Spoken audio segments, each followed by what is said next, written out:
creepy urban legends from around the world that will keep you up at night. Story 1. Where I grew up in a sub-county of North St. Louis, Missouri, we have an urban legend known as Bubblehead Road. The story is always told differently from person to person, but mostly everyone in St. Louis has heard about it. A secluded street in unincorporated North St. Louis County. Official name is Carico Road. Urban legend states something to the effect that years ago, people settled near the end of the road. Through years of inbreeding, the descendants of the original settlers developed hydrocephaly, or water on the brain, which caused their heads to be oversized, hence the term bubblehead. This is a relatively famous urban legend in Noco, St. Louis, with many residents convinced of some truth behind it. Indeed, when you drive to the end of the road there and several no trespassing signs, I mean a lot of signs, I've heard of many people getting chased off at night by unseen figures in the woods. It's a rite of passage, basically, at some point in your life, to drive up there at night with your friends. Story 2. I can recall several local urban legends we told each other, with some kernel of truth. The scariest one for me, when I was around 7 to 8 years old, was the Catman. I lived in a small suburb Norway, with farmland all around and forests beyond the fields. Legend has it that in the forest just across the nearest field, the Catman lived by himself in a hut he had built himself. You'd know if you got close to his hut, because he had placed dead cats on stakes all around the perimeter of his dwelling. He supposedly snuck into our neighborhoods at night, between 2 or 3 in the morning, hunting cats, which he flayed, ate their flesh, and sold their skins. If you met him, you would instantly freeze and go insane, because after eating all those cats, he no longer had human eyes, but cat eyes. Needless to say, we had several aborted missions to locate his hut in the woods. But when we got to the edge of the field, we had scared ourselves silly with the stories and ran back into the safety of suburban orderliness. Man, I miss the magic, terror, and awe of being a child. Oh yes, the kernel of truth is that there indeed existed a Catman. It was a local guy with a hunter's license who specialized in shooting feral cats. So much for childhood imagination, huh? Story 3. The Toys R Us in my hometown was said to be haunted. Employees would report hearing and seeing strange things. They'd clean the store up at night, and then in the morning find toys scattered in the aisles. Sometimes sinks in the bathrooms who would turn on by themselves. It was believed to be the spirit of a farmhand who died on the property back in the latter 1800s or early 1900s, after accidentally hitting his leg with an axe while chopping wood. The legend was featured occasionally in various paranormal docuseries, like That's Incredible, and others. There were also a couple houses I knew of that were supposed to have been haunted, or just had strange things happening. But word of them wasn't really widespread and were mostly just talked about within the specific neighborhoods. Story 4. Devil's Road in northern Delaware. Story is pretty inconsistent, but the road is this super sketchy, poorly paved two-way country road that feels like it should be a one-way. No lanes drawn on the road, and very skinny.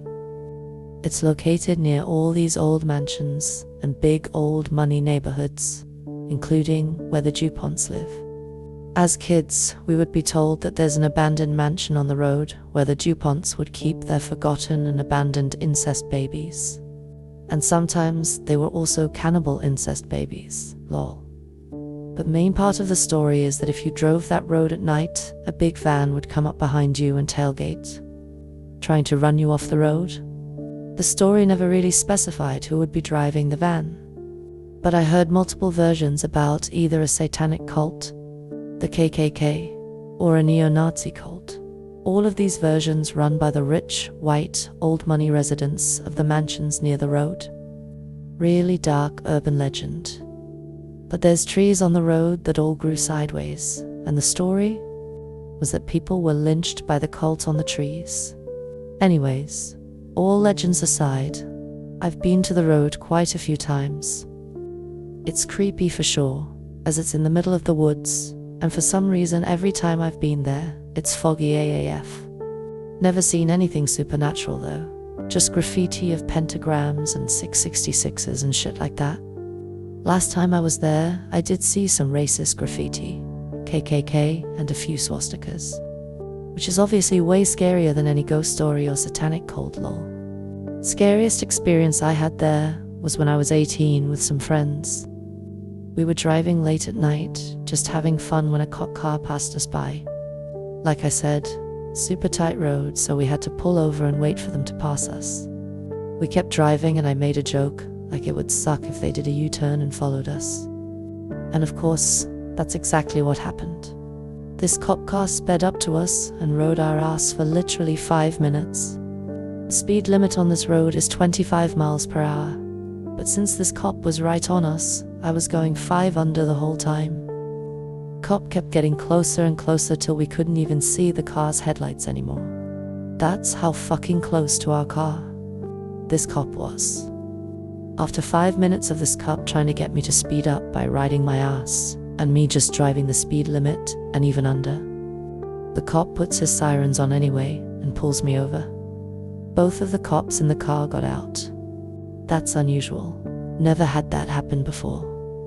They come up to us, and one of the cops talks to me, while the other searches through the back of my car. Again, I'm 18 at the time. My friends were both the same age. None of us had any experience with police, lol. But this was weird.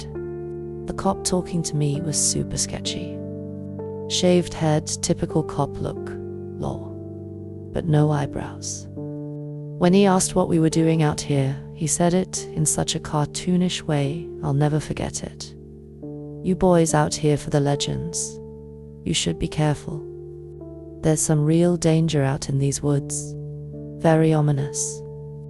I finally got the courage to ask them why they pulled us over, and the cop told me that I had been swerving over the lane.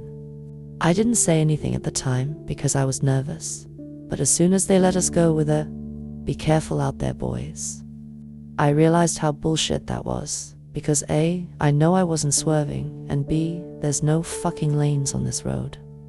Overall, very creepy experience, very weird and creepy cops, and I haven't been back since. I'd much rather deal with ghosts and demons than cops making up reasons to pull over kids just to try and get their monthly quota. Story 5. Goatman's Bridge.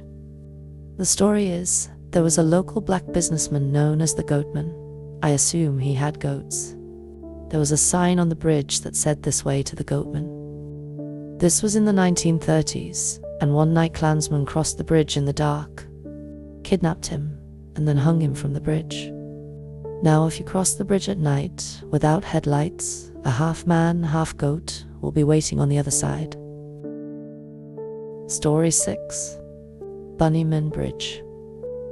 By 1973, the so-called Bunnyman had been reported in Maryland and the District of Columbia. His infrequent and widespread appearances tended to occur in secluded locations and usually tell of a figure clad in a white bunny suit, armed with an axe, threatening children or vandalizing property. By the 1980s, the Bunny Man had become an even more sinister figure, with several gruesome murders to his credit. Although he has been reported as far south as Culpeper, Virginia, his main haunt has been the area surrounding a railroad overpass near Fairfax Station, Virginia, frequented by partygoers, the now infamous Bunnyman Bridge. Story 7. Kelly's Cave in Albuquerque.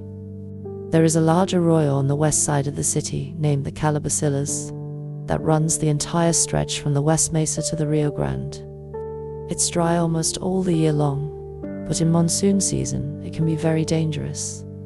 There's a very small cave, maybe 10 feet deep, but varies based on erosion. On the north bank, with a rocky outcropping over the top.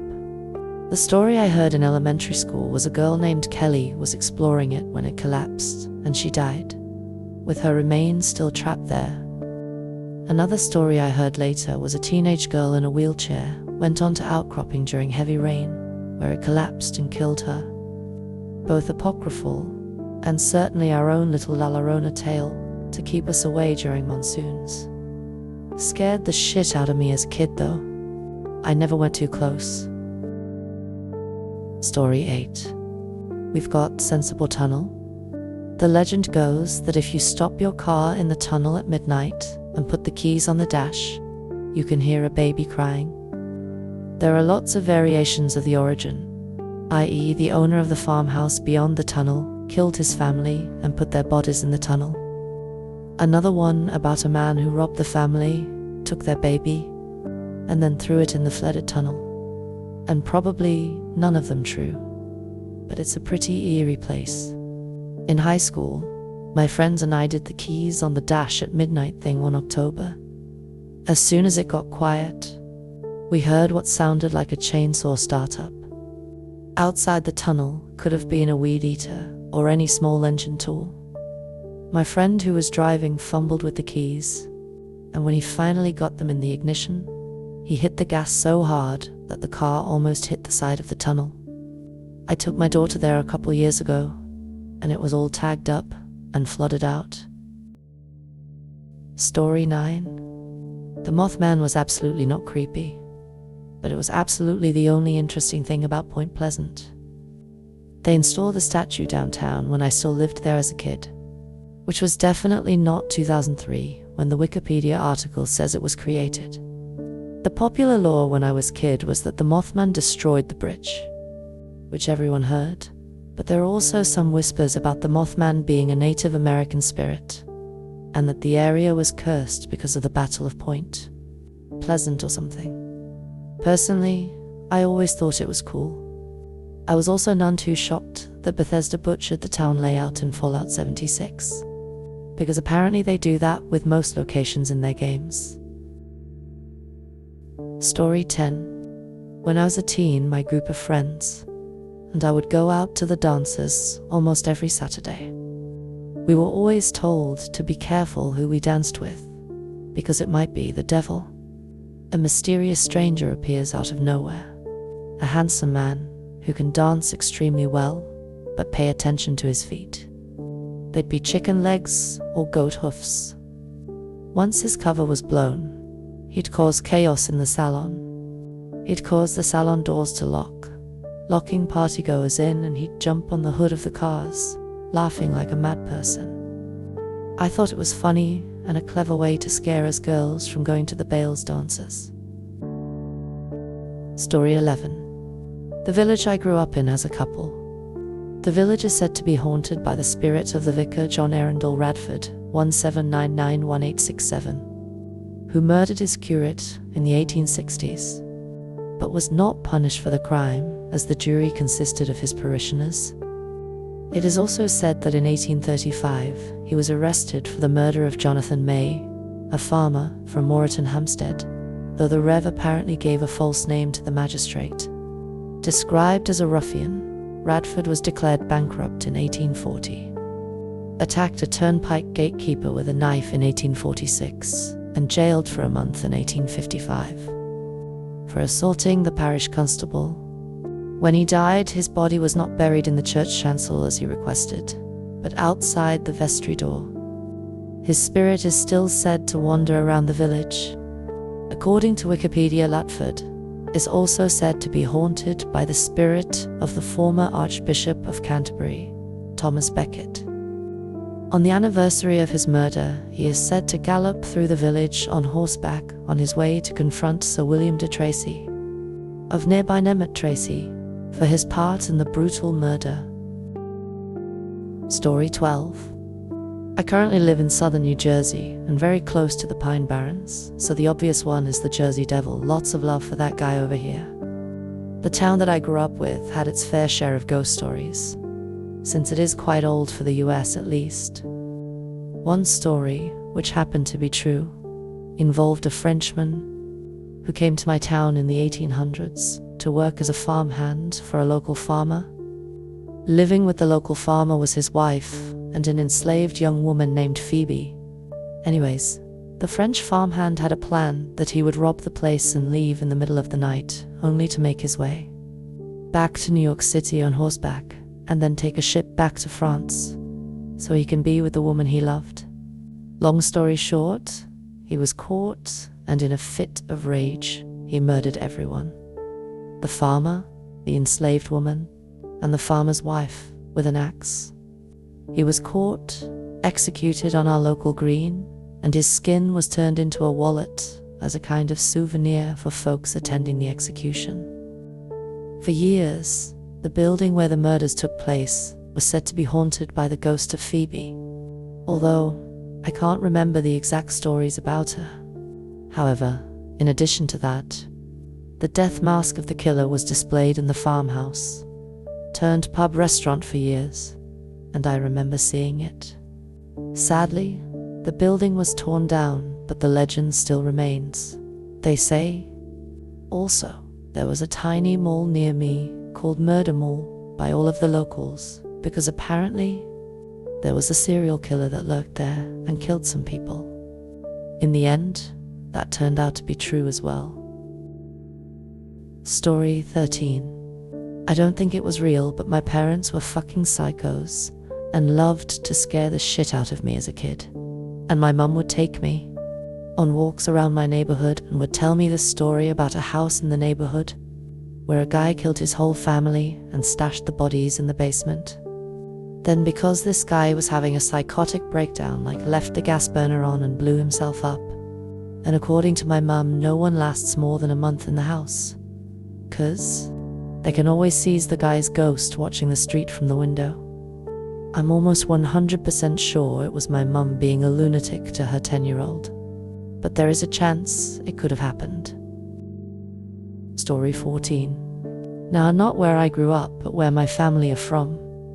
Dublin. There is one story I can think of that's pretty cool. Some background. The story is all centered around Montpelier Hill, the Hellfire Club, as most people refer to it. Basically, a rich guy built a hunting lodge and destroyed a ton of graves, just to have it be built, and then a storm blew off the club's building. People reckoned it was angry spirits. Following the death of the rich guy, it became the headquarters of the Irish Hellfire Club, a club founded in 1735 and helmed by Richard Parsons, a man rumoured to have dabbled in the dark arts.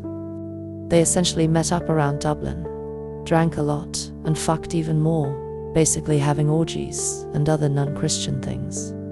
The secrecy surrounding the club had led to speculation that the club was full of satanic worshippers, and the president was named the King of Hell, dressed like Satan with horns, wings, and hooves. They also apparently set a seat for the devil in case he attended. The cultists apparently held black masses and sacrificed cats and servants. They often burnt the building to enhance its hellish atmosphere. Although there are many stories relating to the club, such as the time the devil did appear. Basically, a stranger began playing a game of cards with the cultists. A player dropped a card and went to pick it up just to see the devil's hooves. Another story is about a farmer, a young boy, visiting the Hellfire Club to see what it is they did in their meetings. He was found the next day trembling in fear, terrified of what he saw. But my favorite story in particular is the Black Cat story.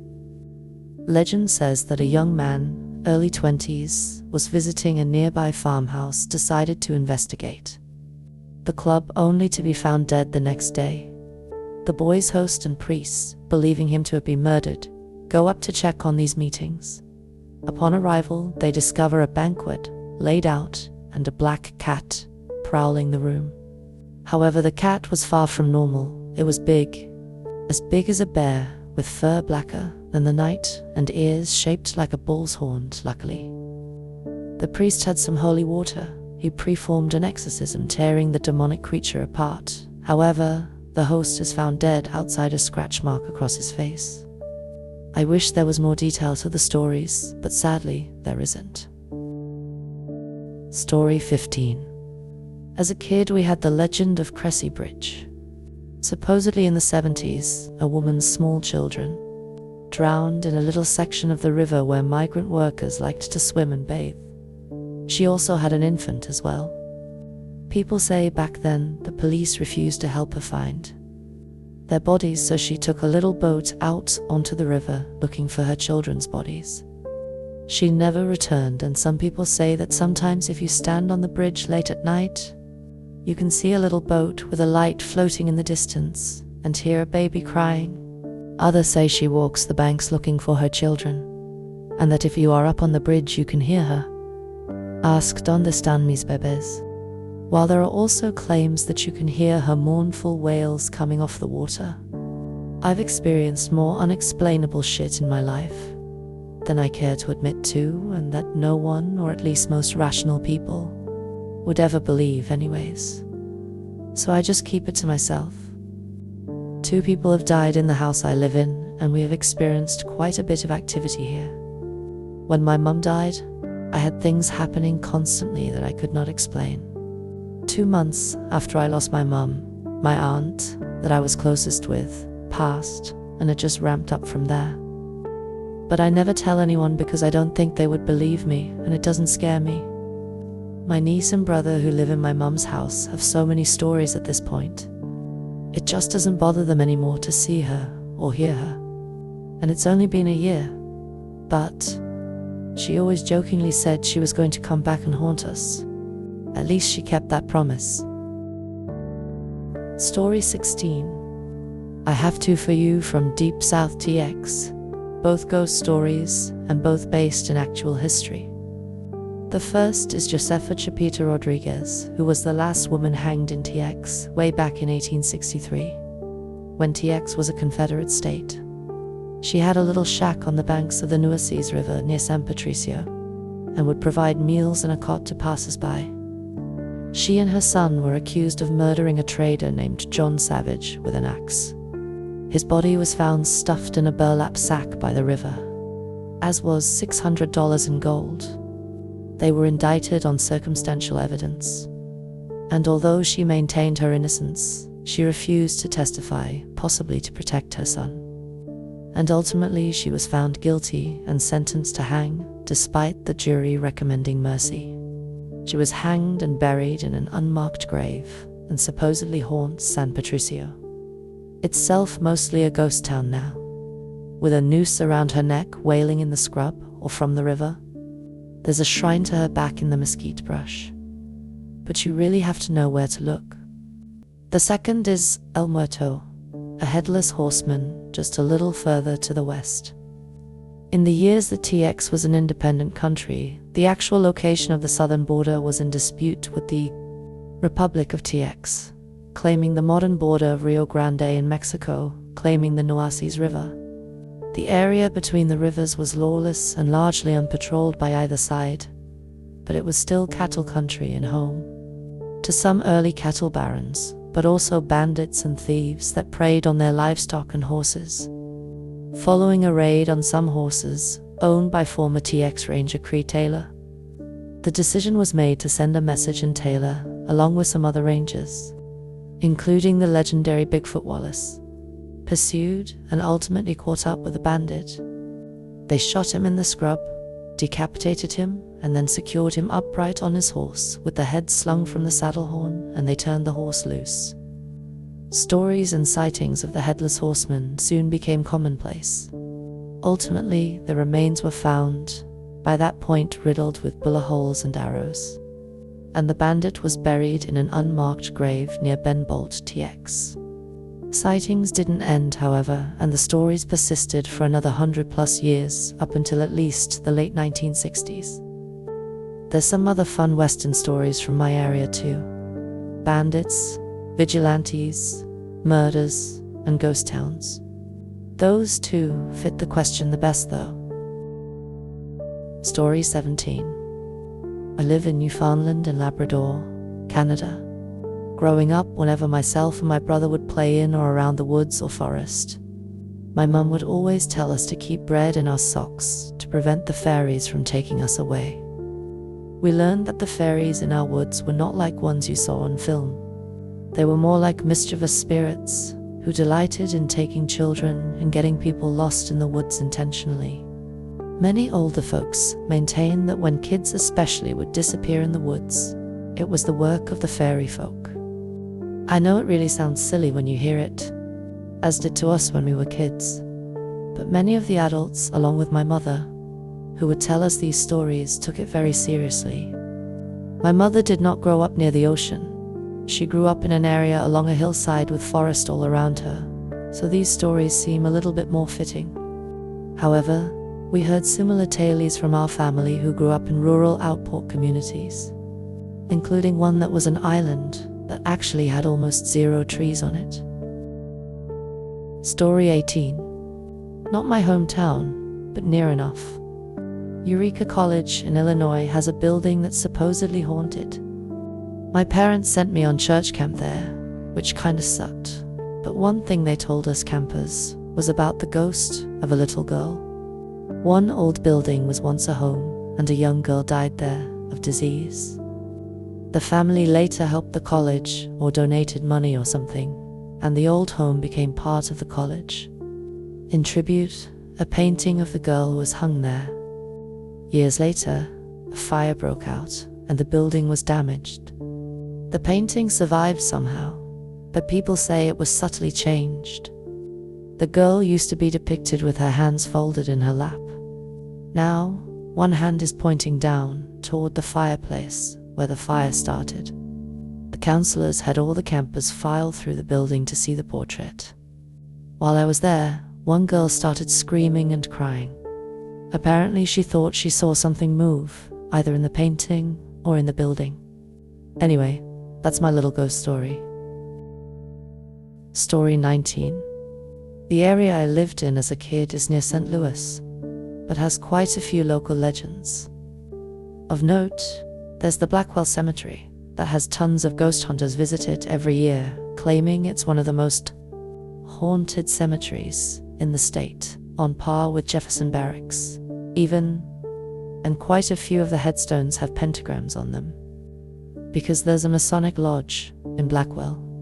Then there's the other one, which is further south by a lot, towards Cuba, Woodlock Cemetery.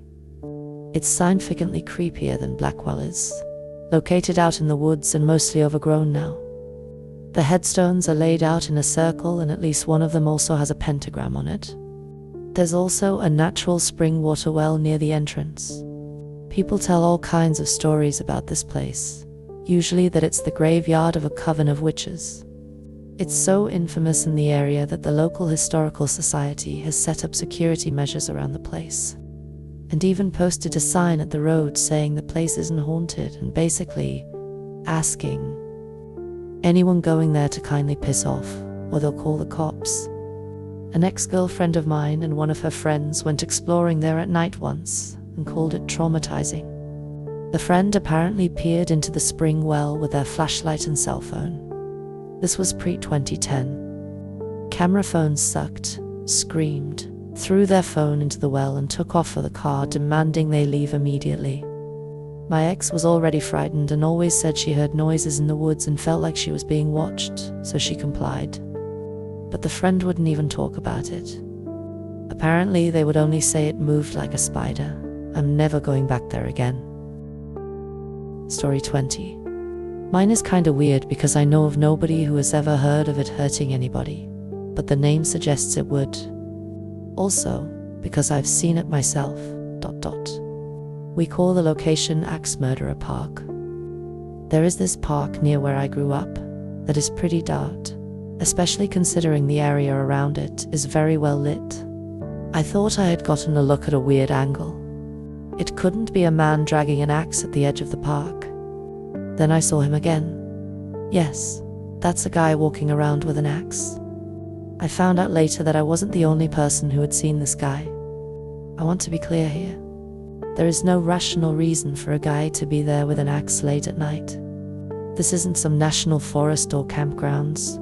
This is just a small chunk of land in a major city. It is less than a half mile, also less than half a kilometer for everybody else. On the long side, it's dark between the street lights. So there's this guy people see, who walks around in the dark with an axe, but there's just no apparent danger.